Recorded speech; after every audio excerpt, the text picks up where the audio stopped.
El poder personal es la capacidad de actuar. Esta es una frase que me gusta mucho, una frase de Tony Robbins, un escritor muy famoso, y creo que describe ampliamente a la invitada del día de hoy. Es una persona muy movida, una persona que siempre está actuando, siempre está viendo nuevas formas de hacer las cosas.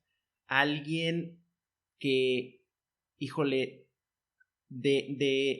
es una persona a la cual en lo personal yo admiro mucho. Es consultora de una de las firmas más importantes en México, y sobre todo en el área en la que ella maneja, el área de prevención al lavado de dinero.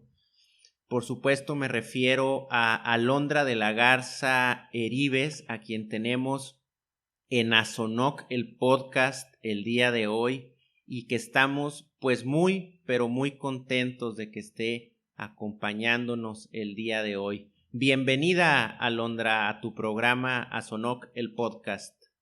Muchísimas gracias, Francisco. Qué bonita bienvenida. Obviamente quiero agradecer mucho a la SONOC, a Elimelec, a Jessy, a ti, Francisco, por la invitación. Yo encantada y muy honrada de participar en esta iniciativa, que si hablamos de ser movidos, pues yo creo que ustedes son un estandarte, ¿no? De ser movidos, y creo que lo hacen muy bien. Pero bueno, pues aquí estamos para saludarnos, platicar un ratito y compartir un poco. Así es, Alondra. Y fíjate que dentro de todo esto, bueno, pues te vemos, ya lo dijimos, pues muy movida. Siempre te vemos en todos los foros habidos y por haber.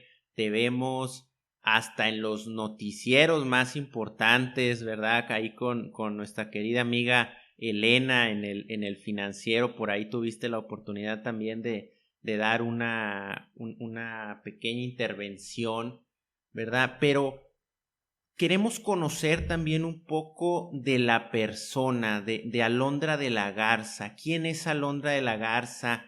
¿Cómo fue que, que Alondra precisamente vino a estar en este mundo de la prevención del lavado de dinero? ¿Cómo es que Alondra, bueno, pues ahora es la líder de la práctica de prevención de lavado de dinero en esta firma tan importante como es Sale Science Grant Thornton? Muchas gracias, Francisco. Fíjate que, digo, he pensado, no por temas de PLD, pero en muchas ocasiones he pensado, digo, híjole, si yo hiciera un podcast de mi vida, no, bueno, o sea, es toda una novela, ¿eh? Pero no les voy a contar toda mi vida, a lo mejor un muy breve resumen para llegar a cómo llegué a PLD. Pero la verdad es que sí, definitivamente yo podría hacer un podcast de todo lo que es mi historia, y si es una novela, cuando uno ve las películas dices, no, es que obviamente a alguien le pasó, ¿no? Entonces yo soy ese tipo de personas que tiene esas historias que dices, ah, a ella le pasó, ¿no? Fíjense, les cuento rápidamente. Y me voy a ir un poquito atrás, aprovechando que me dices que podemos pues tocar un poco más de la persona. Les cuento un poco de mi vida, ¿no? Yo soy nacida en Ciudad Juárez, Chihuahua, fronteriza, me dicen por ahí, ¿no? Nazco acá en Ciudad Juárez, Chihuahua. Mis papás por ahí de mis 8 años se separan, pero pues fue una separación donde se separan mis papás, pero mi papá siempre siguió conmigo, ¿no? Y pues la lógica de siempre, ¿no? La hija se queda con la mamá. Empezamos con un proceso de que mi mamá cambia de ciudad, vivía en la ciudad de Chihuahua, posteriormente vivió un tiempo en la Ciudad de México, y bueno, adelantándoles años, a los 18, bueno, para esto, mi papá desde toda la vida pues ha sido empresario, ¿no? Eso tiene mucho que ver con la razón por la cual yo termino en temas de PLD. Los negocios de mi papá siempre han girado en el tema financiero, de una u otra manera, ¿no? En un inicio él se dedicaba al tema de los préstamos, posteriormente empeños, y finalmente él aterrizó en un negocio que ustedes van a conocer perfecto, que ahorita les platico. Total, yo estoy en la Ciudad de México estudiando la carrera, administración ya. Y a eso de los 18 años, pues yo tomo la decisión, ¿verdad? De salirme de casa, me vengo a Ciudad Juárez, regreso y llego con mi papá, ¿no? Bueno, llego a la ciudad y llego con mi padre. Entonces, mi papá en ese entonces ya tenía un par de años con un negocio que se llama Centro Cambiario. En ese entonces todo mundo los confundía con casas de cambio, ¿no? Y de hecho hasta el día de hoy todavía dicen, no, pues la casa de cambio, no, no es una casa de cambio, es un centro cambiario. Entonces, yo me acuerdo que pues yo llego, ¿verdad? Y retomo la universidad por acá, en Ciudad Juárez. Y a los 18 y medio, casi 19, pues me dice mi papá, oye Alondra, ¿sabes que yo tengo ciertas obligaciones en el negocio que no comprendo? Tú ayúdame, ¿no? Y yo, pues claro, yo te ayudo. Cuando me platica de sus obligaciones, pues me doy cuenta que todo es un tema legal, ¿no? Y que tiene que ver mucho en ese entonces con el SAT. Y yo, a ver, calma, le digo, mira, papá, le digo, yo ni tengo experiencia todavía en nada de eso que tú me estás mostrando. Es tema con el SAT, yo no soy contadora, y es tema legal, yo no soy abogada ni voy a estudiar para eso, ¿no? No, pues ayúdame. Y yo dije, bueno, pues vamos a ver qué se puede hacer, ¿no? Entonces, comienzo pues a meterme a estudiar, comienzo a meterme a indagar, empezaba ya a esa edad a tener que andar dándome vueltas en el servicio de administración tributaria porque era todo un rollo para mandar los reportes que en ese entonces tenían estos negocios. Entonces empiezo a involucrarme y empieza a salir bien. ¿Cómo me doy cuenta que empieza a salir bien? Pues porque en su momento él llegó a tener visitas por parte del SAT y pues todo en orden, ¿no? Y en todo el tiempo que yo estuve ayudándole ese proceso, pues todo iba en orden. Paralelo a esto, yo estaba estudiando mi carrera, soy administradora de empresas de profesión. Yo quería ser, digo paréntesis en la historia, yo quería ser doctora, ¿sí? Yo decía, no, yo quería ser doctora, siempre me visualicé como doctora, pero, y vuelvo a la historia de mi vida, ¿no? Y dije, híjole, es que los doctores son estudiar la carrera y luego el servicio social y luego el internado. Yo dije, o sea, yo voy a volverme independiente hasta los 30 años. En ese momento de mi vida, yo necesitaba ser independiente rápido por la situación familiar que yo vivía. Yo dije, no, necesito una carrera regular como la de todos y fin. Entonces, estaba estudiando administración y yo dije, bueno, en breve yo me gradúo y entro al mundo laboral con todo, ¿no? Entonces, bueno, yo estaba estudiando, estaba trabajando adicionalmente en una compañía una empresaria muy querida de aquí de Ciudad Juárez, una economista muy reconocida, y estaba ayudándole en una empresa de asesoría económica y mercadotecnia. Y entonces yo era asistente y trabajaba en varias cosas al respecto. Y además, pues le ayudaba a mi papá con todo el tema regulatorio que en ese entonces tenía. Eh, Pasa el tiempo, termino mi carrera y entonces pues yo le digo a mi papá, ¿sabes qué? Pues tú necesitas buscar a alguien que te ayude ya en estos temas normativos porque pues yo me voy a dedicar a lo mío, yo soy administradora, ¿no? Yo necesito dedicarme a lo que yo hago, tú busca quien te apoye en esto. En ese entonces, Francisco, te estoy hablando de hace 13, 14 años, pues era muy escaso el encontrarte a un profesional que supiera de temas de prevención de lavado de dinero, al menos acá en donde yo estoy, que hablemos de provincia, hablemos de frontera, una ciudad a lo mejor no tan grande como Guadalajara, Monterrey, Ciudad de México. Entonces yo decía, pues tienes que buscar a alguien que te ayude. Entro yo a trabajar a un despacho de abogados aquí en Ciudad Juárez y entro como la administradora. Yo iba a entrar a temas de administración y entonces pues yo platiqué con el que era el socio director de esta empresa y le digo, oye, a lo mejor te interesa abrirlo como línea de negocio.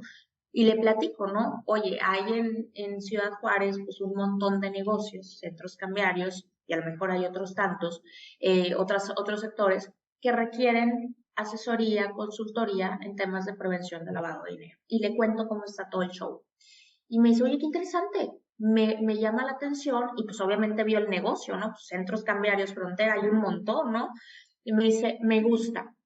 Lo pensó y me dice, pero ¿sabes qué? Después de algunos días, me dice, pues yo no tengo un experto en esa materia, porque yo no lo soy, él es fiscalista y todos sus abogados pues eran entre fiscalistas corporativos y demás.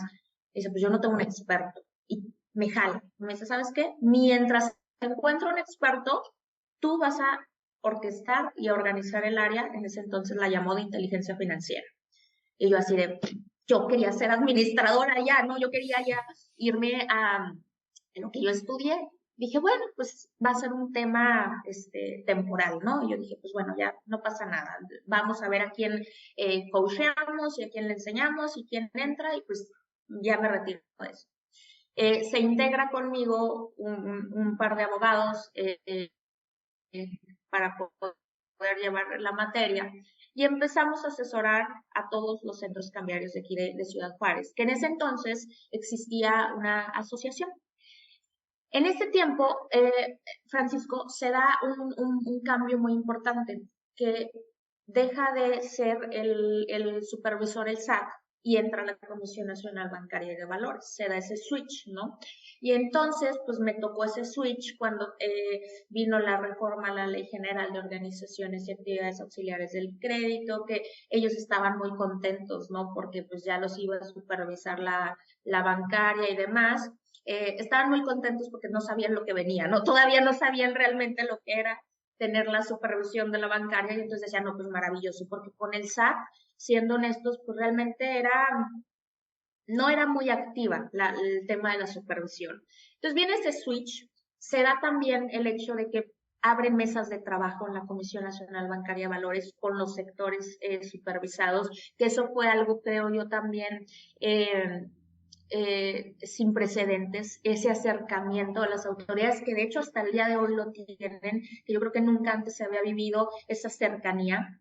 Entonces, pues necesitaban representantes, ¿no? También de los sectores en las mesas de trabajo de la comisión. Y pues ahí voy, ¿no? Ahí voy, bien chavita en ese entonces, a las mesas de trabajo de la comisión, a exponer las problemáticas del sector acá en la frontera, de todo lo que sucede con, con la dinámica operativa y entonces empiezo a meterme más, empiezo a capacitarme más y básicamente para no hacerte muy larga esta parte de la historia, ya nunca me salí de esto. Yo continué en el área de inteligencia financiera, la levantamos bonito dentro del despacho, se quedó muy padre orquestada, conozco muy bien a los empresarios cambistas de Ciudad Juárez, por un lado, pues antes los conocía como la hija, ¿no? Del señor que tenía un centro cambiario. Entonces me veían por ahí. Y ya después, pues como su consultora, ¿no?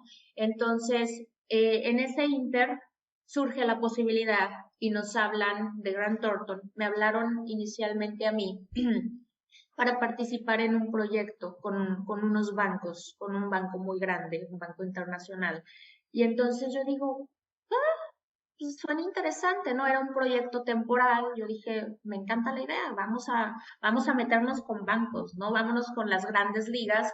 Y entonces tomo la oportunidad. Pero además estaba como abogada trabajando ahí mi mejor amiga y digo, no, oye, pues yo quiero que ella, que también está en el área de inteligencia financiera, se vaya conmigo y se va también conmigo. Y entonces llegamos a Grant Thornton en julio del 2012 y esa es la historia, porque aquí seguimos, ¿no? Bueno, aquí sigo yo particularmente, sigo aquí en Grant Thornton y ha sido todo un proceso. Yo iba por un par de meses y pues se convirtieron ya en años, ¿no? Eh, el trabajo en Grant Thornton fue maravilloso y es maravilloso. ¿Por qué? Porque se abrió todo un espectro, ¿no? Yo en la frontera veía centros cambiarios y entonces acá en la firma, pues me toca ver prácticamente todo el sistema financiero, ¿no? Y empezar con los no financieros y empezar también con empresas que ni siquiera tenían obligaciones y que por mejores prácticas. Entonces, de esta manera se fue dando el involucramiento y pues han sido años de muchísimo trabajo, muchísimo aprendizaje hasta que llegamos al día de hoy, ¿no? Que me toca estar al frente del área dentro de la firma y pues con todo el gusto del mundo. Alondra, fíjate que todo esto que me comentas, bueno, son una serie de acontecimientos, una serie de sucesos que pues la vida nos lleva por caminos que muchas veces pues no comprendemos el por qué vamos por donde vamos, ¿no? Tú platicabas ahorita, bueno, mi papá tiene estos negocios y que te dijo, ¿sabes qué? Ayúdame, oye papá, pero no es lo que yo quiero hacer. Posteriormente entras a este despacho y ves toda esta línea de negocios. Luego llegas a Sales Science y te das cuenta de todo el mundo, ¿verdad? De toda esta área de oportunidad, que a mí me gusta utilizar esa palabra, toda esta área de oportunidad que existe, ¿verdad? Y tú decías, oye, yo quiero una carrera que me permita ser económicamente independiente o ser independiente, ¿verdad? A esa corta edad.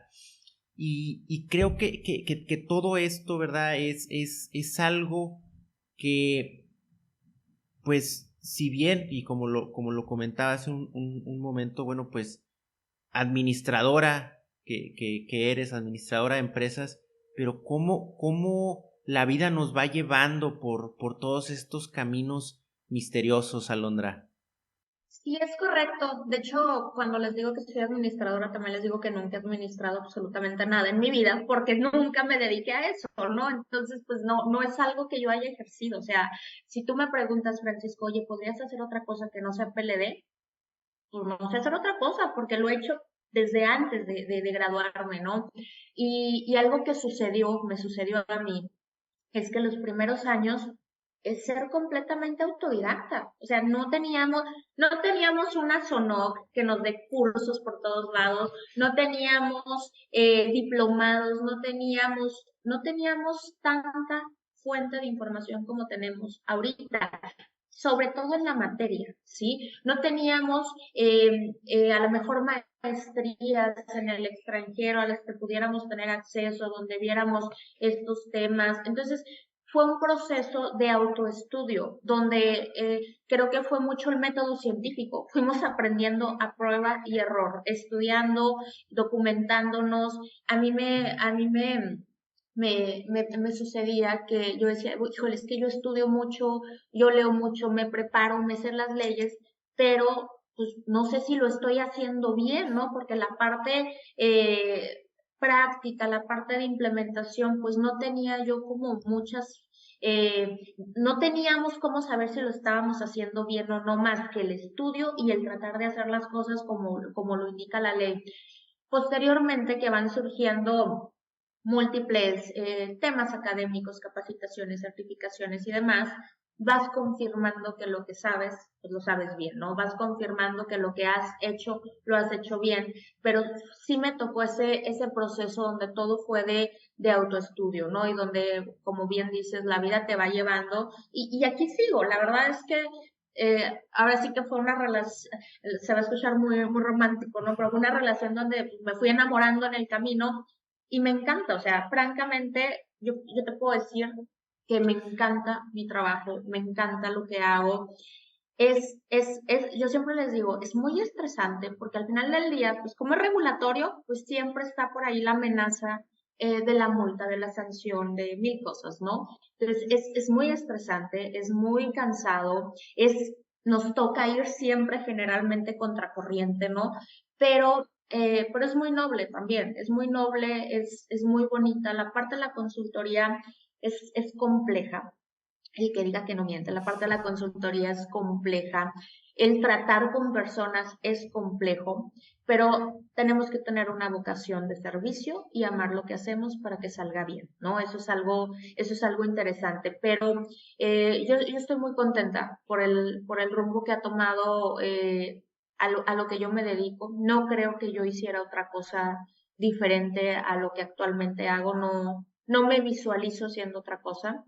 Me encanta y la verdad es que creo que también algo que me gusta muchísimo de esto que hago es la retroalimentación, por ejemplo, pues de las personas con las que interactúo, ¿no? Desde mis clientes, desde amigos que ya no son clientes, pero que seguimos teniendo interacción, gente como ustedes, asociaciones como ASONOC, que le confirman a uno de alguna manera, y les digo yo que son esas palmaditas en la espalda, ¿no? Donde dices, bueno, lo estamos haciendo bien, ¿no? La gente se siente cómoda con el trabajo de uno y realmente estamos aportando algo, ¿no? Entonces, yo estoy contenta con ese rumbo que ha tomado mi vida profesional en lo que tú mencionas, Francisco.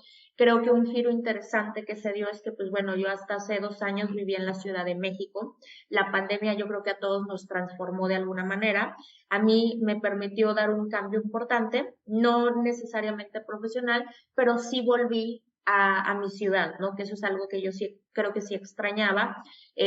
Volví a mi ciudad manteniéndome en la firma que tanto quiero y que tanto amo y haciendo lo que yo tanto quiero también y lo que tanto amo. Alondra, has tocado varios temas importantes, ¿no? El primero, pues todo el tema de la capacitación. Tú mencionabas, oye, ¿sabes? En un inicio, pues no había todo lo que hay hoy, no había todo este acceso a la información, era algo nuevo, algo desconocido. Hay que también mencionar que pues México se encarrila a toda esta regulación del GAFI pues desde el año 2000, ¿verdad? Que es cuando ya propiamente formamos parte de este grupo de acción financiera internacional y vienen las rondas de evaluaciones mutuas y todo esto que ya conocemos de muchos años.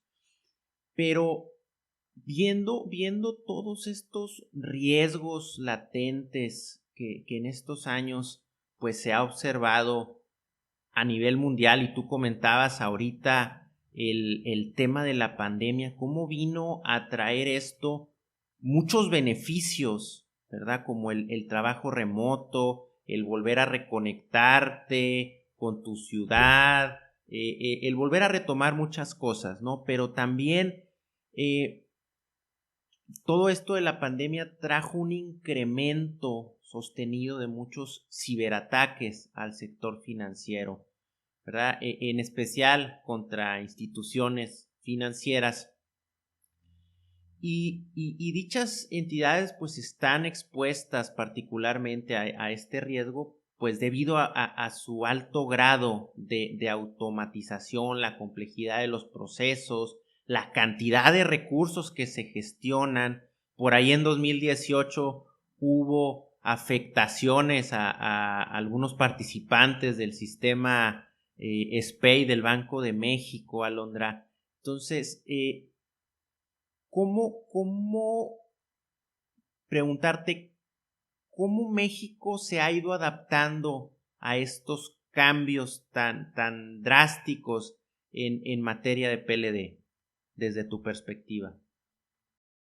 Mira, yo creo que ha sido, no lo dejo de decir, yo creo que ha sido un trabajo cuesta arriba y voy a hacer una diferenciación entre, por ejemplo, sistema financiero y actividades vulnerables. Voy a hablar un poquito primero del sistema financiero. Creo que han tenido un poquito más de madurez y un poquito más de avance, creo yo en gran medida por el supervisor que se tiene en el sistema financiero, que ha estado a lo mejor un poquito más de la mano, un poquito más cercano.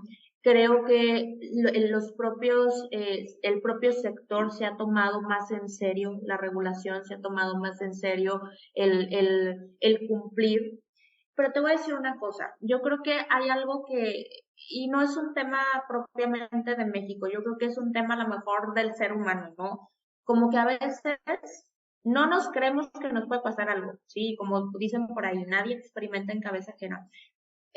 Desafortunadamente, esa seriedad que se le ha dado al tema de prevención del lavado de dinero ha sido derivado de multas, de sanciones, de por ahí llamados de atención de la autoridad y es cuando dicen, no, sí pasa, ¿no? Sí tenemos una situación.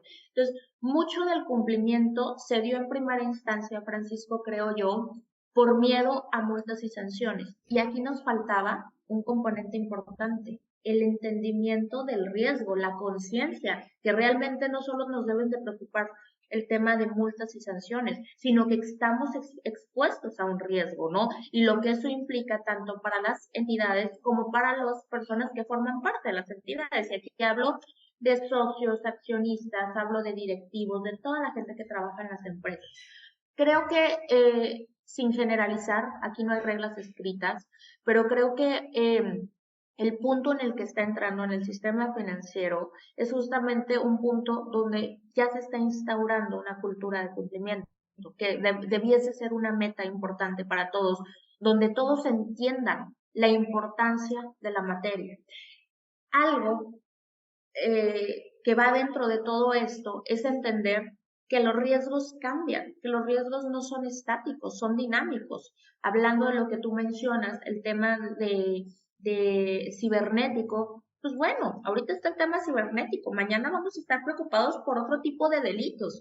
Entonces tenemos que estarnos preparando constantemente. Esto es un tema en el que no podemos decir, ya no sé todo, ya, hoy terminé de prepararme. De hecho, no sé si les pasa, a mí me pasa que digo, me falta tanto por aprender, me falta tanto por entender, o sea, no somos expertos en todo y el día que digamos que somos expertos en todo, estamos acabados, ¿no? Entonces, esto nos ha pasado en el tema de prevención de lavado de dinero. No sé si recuerdas el primer webinar en el que me tocó participar con ASFONOC, hablaba de todo lo que debe de saber el oficial de cumplimiento. Y el abanico se va haciendo enorme, el espectro es enorme. Y entonces una persona que antes decía, no, a mí la parte de la tecnología nomás no me entra, pues te tiene que entrar, porque ahora los delitos están por ahí. Y si no sabes cómo funciona, pues cómo los vas a prevenir, ¿no? Entonces tenemos que tener esa sed de aprender. Los que nos dedicamos a esto, llámese oficiales de cumplimiento, llámese representantes, llámese consultores, llámese asociaciones, tenemos que estar aprendiendo constantemente y compartir ese conocimiento. Creo que algo que vuelve muy noble la labor de todos los que estamos aquí, particularmente de ustedes en el Zono, es compartir el conocimiento, que no existe ese celo de yo sé más que no, o sea, eso da igual, todos tenemos que saber lo mismo, todos estamos en el mismo barco, ¿no? Entonces, eso es lo que necesitamos ahorita, hablando de México, es crear una cultura de cumplimiento. Platicaba yo no hace mucho que incluso no solo esa cultura de cumplimiento, esa cultura de prevención del lavado de dinero, Francisco, no es solo para el sistema financiero y las actividades vulnerables, debiese ser para la población civil, porque tú como civil y yo estamos expuestos a ser utilizados para lavar dinero. El tipo penal no dice, yo solo voy por sistema financiero y actividades vulnerables. No. Y si analizamos, ¿verdad? Lo que hace un operador financiero, utiliza también a la población civil, y nada más que pues nosotros no somos sujetos obligados. Entonces, ¿qué creo yo que tenemos que tener como país? Saliéndome un poco de lo que yo ya decía yo del sistema financiero, tenemos que tener una cultura de prevención de este tipo de delitos, donde, por ejemplo, la población civil puede ser utilizada fácilmente, ¿no? Y las empresas que también, que no son sujetos obligados. Otro tema interesante es la parte de las actividades vulnerables. Creo que ahí sí nos falta bastante. Tenemos que impulsar la conciencia de todas estas actividades vulnerables.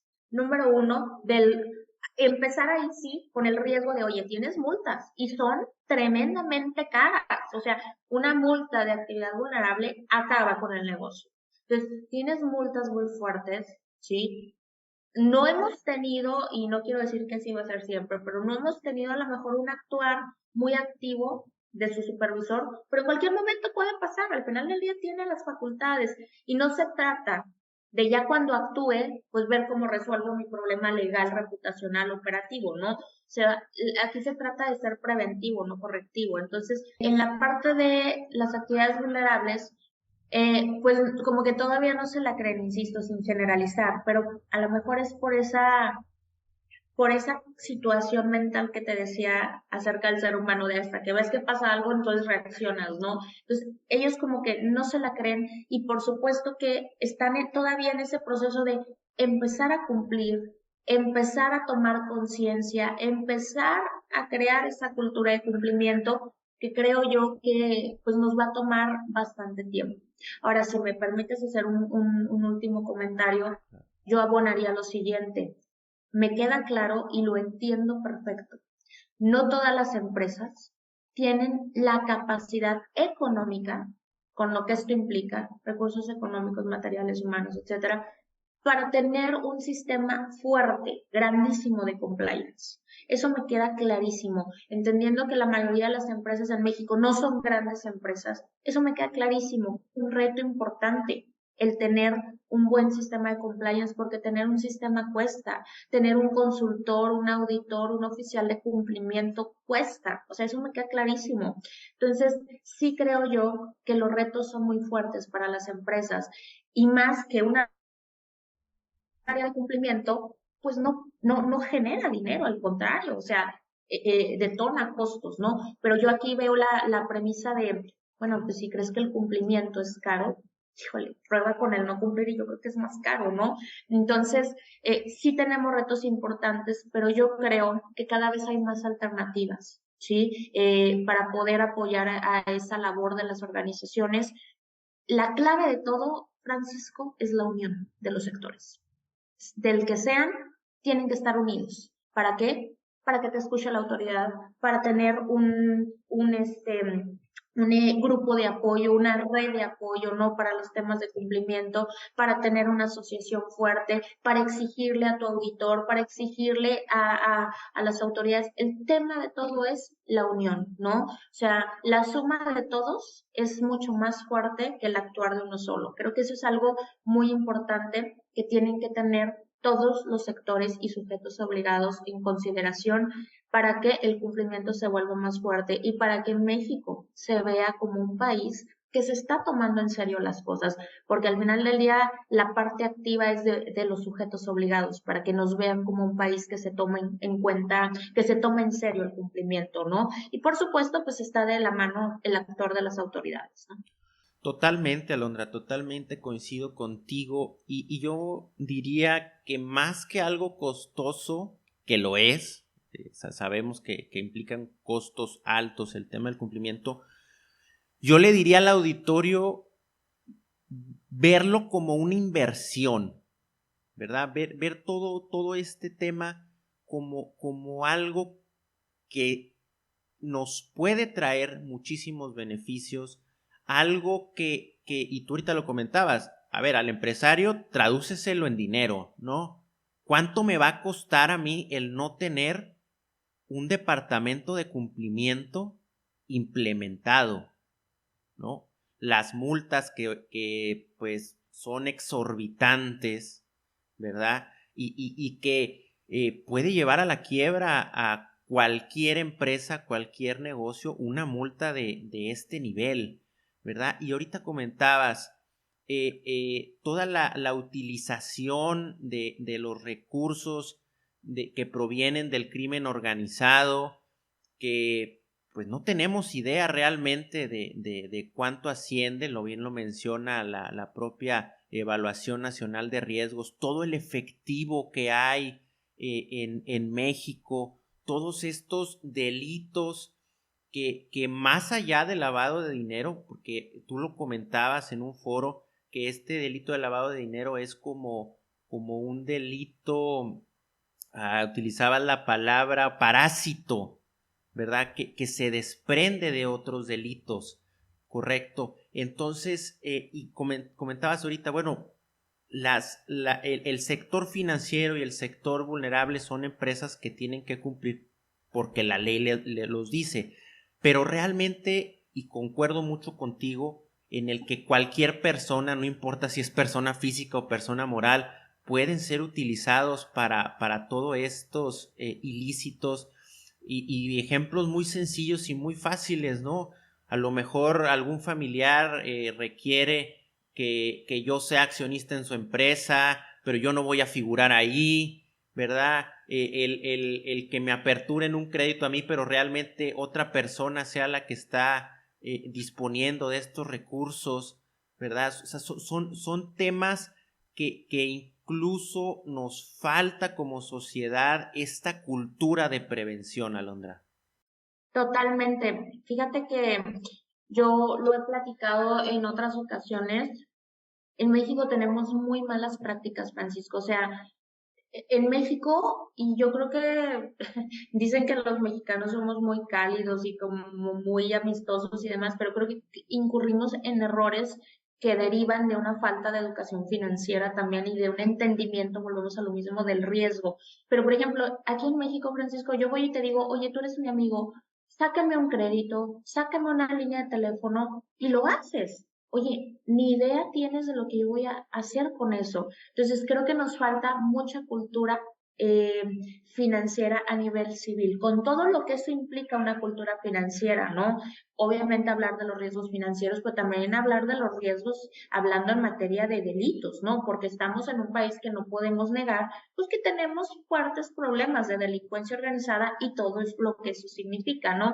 Entonces nos falta mucha cultura en general a la población civil y a las organizaciones en temas financieros, en temas de delitos. Por eso para mí siempre es importante entender que no solo es tarea usted, a los que son sujetos obligados, pues les toca la chamba, ¿no? De reportar y de enfrentarse a las autoridades, pero el resto también tenemos responsabilidad, ¿sí? El que no tengamos una ley que nos obligue, no quiere decir que si hacemos algo con o sin conocimiento, no caigamos en el error, no caigamos en el delito, ¿no?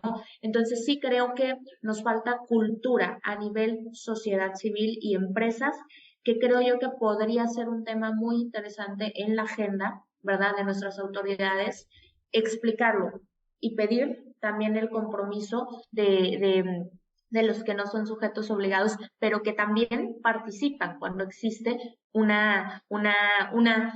delito como lo es el lavado de dinero y otros tantos, ¿no? Que derivan como delitos previos o precedentes. Totalmente, totalmente.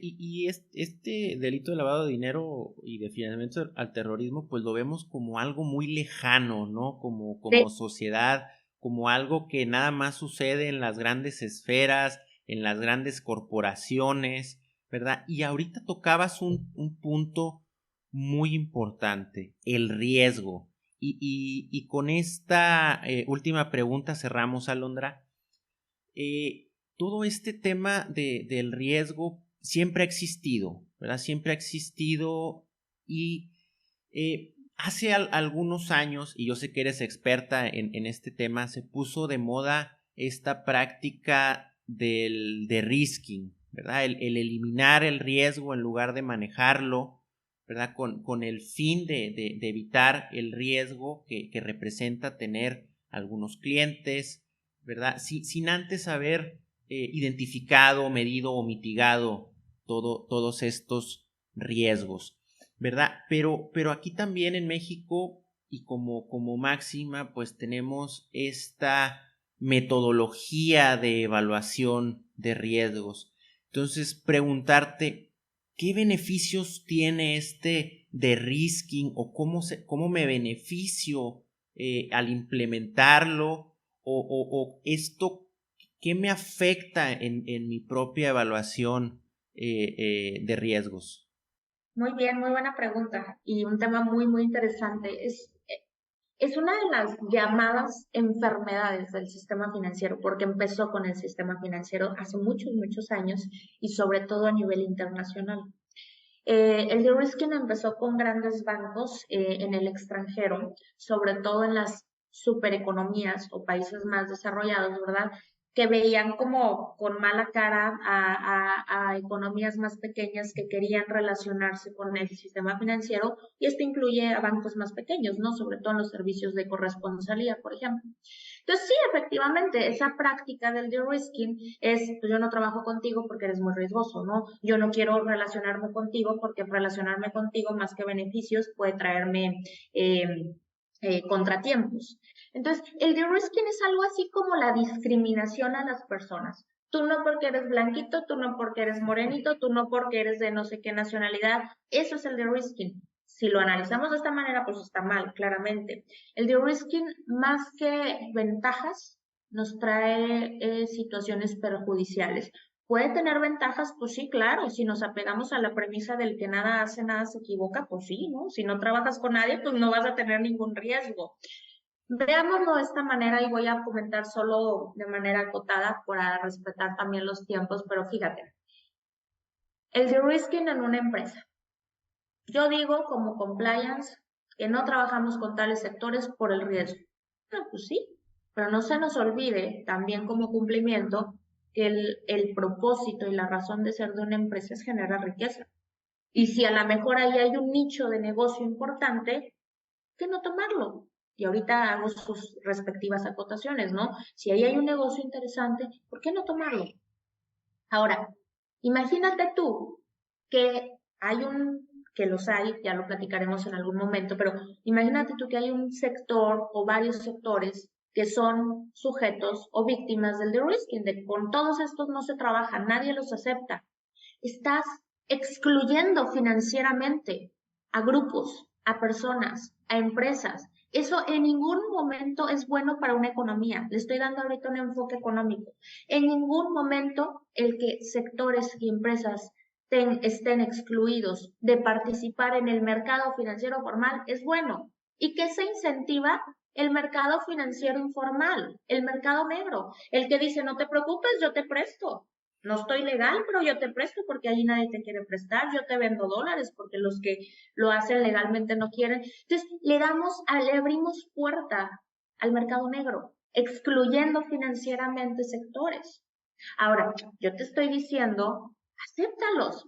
Por eso tenemos un EBR, por eso tenemos una evaluación nacional de riesgos, ¿sí? Yo siempre he dicho que nos llegaron al revés las obligaciones. Primero nos llegaron un montón de obligaciones y luego nos llegó el enfoque basado en riesgos, siendo que debió ser al revés, ¿no? Primero entiende tu riesgo para que sepas cómo implementar tus obligaciones. Lo hicimos todo al revés, pero bueno, así se nos dieron las cosas. Somos gestores del riesgo, ¿sí? No eliminamos el riesgo, eso es imposible. Entonces, ¿qué pasa? No tenemos que excluir sectores, no tenemos que excluir personas, no tenemos que excluir. Tenemos que darles el tratamiento adecuado de acuerdo al riesgo que nos representa, ¿sí? Si hacemos eso, insisto, el riesgo no se elimina. Le vas a dar un tratamiento adecuado. Vas a poder trabajar con ellos en un entorno seguro, ¿sí? Y si nos olvidamos del PLD y lo analizamos en el mundo en general, imagínate que los médicos hubieran dicho, no, pues nosotros no tratamos con gente con COVID. ¿Qué hubiera pasado con el mundo? ¿Sí? O sea, no podemos excluir, ¿sí? Claro que hay ciertas actividades, profesiones, giros, etcétera, que nos representan mayor riesgo. Sí, claro, pero coexistimos con ellos y tenemos que darles ese tratamiento adecuado para poder trabajar con ellos y para poder operar, generar riqueza, pero blindados de ese riesgo en la medida de lo posible. Jamás estaremos exentos. Entonces, yo creo que tiene más desventajas que ventajas. Todo depende la óptica. Yo creo que es una práctica muy old fashion, ¿sí? Pero que sigue imperando. Sigue imperando porque, digo, los que nos estarán escuchando lo sabrán, depende del sector. Hay muchos de los que nos escuchan que van a tocar la puerta de un banco y le dicen, no te abro puerta. O sabes qué, tú por tu giro me tienes que traer 20,000 informes de no sé quién y dar no sé cuánta documentación. Y tú dices, oye, pero yo también soy regulado. Y entonces entra esa frustración. Pues vayamos analizando, ¿es bueno o es malo, no? Entonces, sí es una práctica muy old fashion, pero que sigue muy de moda. O sea, es una práctica antiquísima, pero que sigue muy de moda. Y yo creo que tiene mucho que ver, Francisco, con lo que platicábamos hace rato.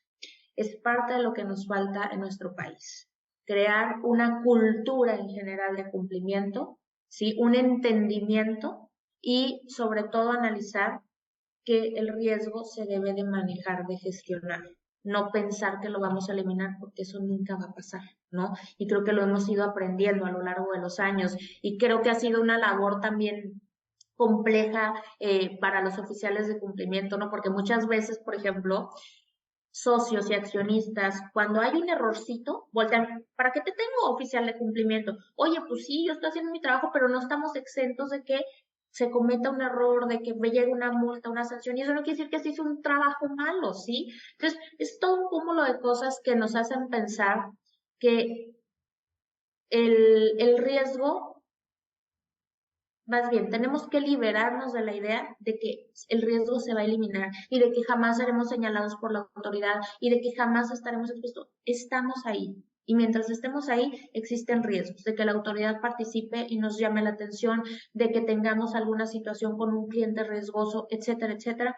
Pero es aprender a gestionar el riesgo. Ese es el detalle. Y el de-risking, pues no ayuda con eso, ¿no? Nos sigue manteniendo inmaduros, pensando que si yo desecho, y no trabajo contigo, pues ya estoy sano y salvo. Eso nos vuelve inmaduros, no nos hace aprender y no nos hace progresar tampoco económicamente.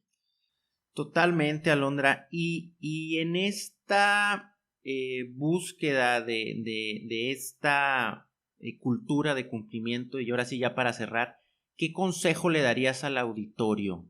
¿Qué consejo le das a las personas que nos escuchan en relación a todo este tema del cumplimiento y más que nada para el auditor o la persona que va ingresando a este tema tan noble y tan bonito? Mira, parte de crear una cultura de cumplimiento tiene mucho que ver con la comunicación. Yo he visto, insisto, aquí no hay reglas escritas, pero yo he visto muchas veces que el área de cumplimiento también se vuelve de repente celosa, ¿sí? De no comparto, no digo, esto es nada más de acá, no te revelo porque hago cosas, o sea, por algo tenemos obligaciones como la reserva y confidencialidad. Yo sí tengo que platicarle a la gente de mi organización por qué estoy haciendo las cosas, ¿sí? Se trata de que fuera de la organización esto no se revele, pero tienes que comunicar. No hay y voy aquí a meter un tema a lo mejor de otra naturaleza, pero la única manera en la que vamos a influir en otros es comunicando lo que estamos haciendo y el por qué lo estamos haciendo. Yo no puedo venir a decirle a la gente de áreas operativas, de promoción, a mis socios, a los accionistas, a los directivos, se tiene que hacer esto porque sí. No, hay que influir en ellos, hay que explicarles el por qué, hay que explicarles el trasfondo. Tienes que sacar tus ideas, ponerlas sobre la mesa y decirles, miren, esto es lo que puede pasar. Entonces, el crear una cultura de cumplimiento tiene que ver con implantar una idea, con implantar un pensamiento en la organización. Primero lo haces hacia arriba con tus directivos, con tu consejo, con tus socios, y ellos te van a ayudar a que suceda hacia el resto de la organización. Pero tenemos que ser buenos comunicadores. Oficial de cumplimiento no es porque dice la ley. Esa no es la explicación que necesita tu directivo, tu socio, tu accionista. Tú lo sabes. Es lo que dice la ley y hay que hacerlo, pero no es la manera en la que tenemos que comunicarlo. Un tema de los muchos que tenemos que dominar en estas áreas de cumplimiento es aprender a comunicarnos, aprender a expresar y trasladar y enseñar tus ideas y que vean todo lo que tú ves, todo el riesgo que tú ves, platícaselos. No esperes que ellos lo entiendan de la misma manera. El director, el accionista no está viendo lo que tú ves, él está viendo cómo generar negocio, porque ese es su trabajo, ese es su chamba. Entonces tú platícalo, comunícalo. Crear una cultura de cumplimiento tiene que ver con la comunicación. A mí me ha pasado muchas veces, Francisco, hablando de lo que platicábamos ahorita, de que esto se tiene que trasladar también a la población civil. ¿Cómo se va a hacer si ellos ni siquiera saben que están expuestos? O sea, a mí me ha tocado en pláticas con amigos y así, y que les cuento, ¿no? O sea, entonces a mí me podría pasar y yo podría ser acusado por eso. Bueno, si te utilizan, sí, si te prestas, sí, claro. Es que yo no sabía. Bueno, a lo mejor no se les ha comunicado. Entonces, creo que la clave para lograr implantar una cultura de cumplimiento, que es justamente esa sensibilización, es comunicar. Comunicarlo de manera adecuada, comunicarlo de manera oportuna. Y otra cosa que les voy a decir bien interesante, eh, toda la gente de cumplimiento es brillante, muy brillante. Tienen que ser muy técnicos, tienen que manejar leyes, tienen que aprendan a hablar el lenguaje de la gente con la que se están relacionando. Yo no voy a ir, por ejemplo, y esto no tiene nada que ver con demeritar ni nada, pero yo no voy a ir a lo mejor con personal 100% operativo a hablarles de temas técnicos y de la interpretación de la norma y no me van a entender absolutamente nada. Aprendamos a hablar como la gente nos entiende. Eso es un mensaje exitoso. Si la gente te entiende, aunque sea un tema muy complejo, si logras que te entiendan, ya tuviste éxito. Entonces, el implantar esa cultura, Francisco, tiene mucho que ver con la comunicación. El que nos estemos comunicando como área y el que estemos logrando que llegue el mensaje y que este sea entendido por las personas que nos escuchan dentro de la organización en la cual nos desempeñemos. Alondra, pues yo me quedo con esto que dices, con este mensaje de la comunicación, porque es muy importante esto que tú comentas, el poder nosotros como expertos comunicarle, y vamos a ponerlo en un ejemplo muy burdo, a la gente de a pie, Correcto. qué y cómo, ¿verdad? Y bueno, pues Alondra, agradecerte muchísimo el que estés el día de hoy aquí con nosotros en ASONOC, el podcast, muy agradecidos por estos momentos, por esta charla muy padre, muy rica, y dejarte la puerta abierta a este espacio para que nos vuelvas a acompañar. Hay muchos temas que tocar, mucho que platicar, y pues aquí se nos van las horas platicando, Alondra. Muchísimas gracias, Francisco. Yo encantada de platicar con ustedes, yo encantada de platicar de lo que se hace y de los esfuerzos que hacemos, y también encantada de platicarles de un poquito de mí. Digo, a veces vemos únicamente la parte profesional de las personas y detrás pues hay un ser humano, ¿no? No solo un consultor, no solo un oficial de cumplimiento. Entonces hay un ser humano también con muchas historias, y creo que ustedes están permitiendo que se toque esa parte de ese ser humano que lo veo muy bonito, muy humano, muy noble. Agradecer y reconocer finalmente el espacio, toda la labor que está haciendo ASONOC. Creo que ustedes están marcando un parteaguas en todo esto, y creo que ustedes, hablando con lo que cerraba ahorita, pues están haciendo el excelente trabajo de comunicar, ¿sí? El comunicar todo lo que se hace, el sensibilizar, creo que lo están haciendo muy bien. Y pues nada, todo mi reconocimiento a ASONOC, al equipo, el IMELEC, Jessica, Francisco. Yo encantada de estar con ustedes cuando ustedes me lo pidan. Muchísimas gracias, Alondra, y nos despedimos de este programa, no sin antes recordarle a todo el auditorio que pues todas las semanas tenemos a gente pues muy preparada, a gente del nivel de Alondra de la Garza, de esa calidad humana. Muchísimas gracias y hasta la próxima.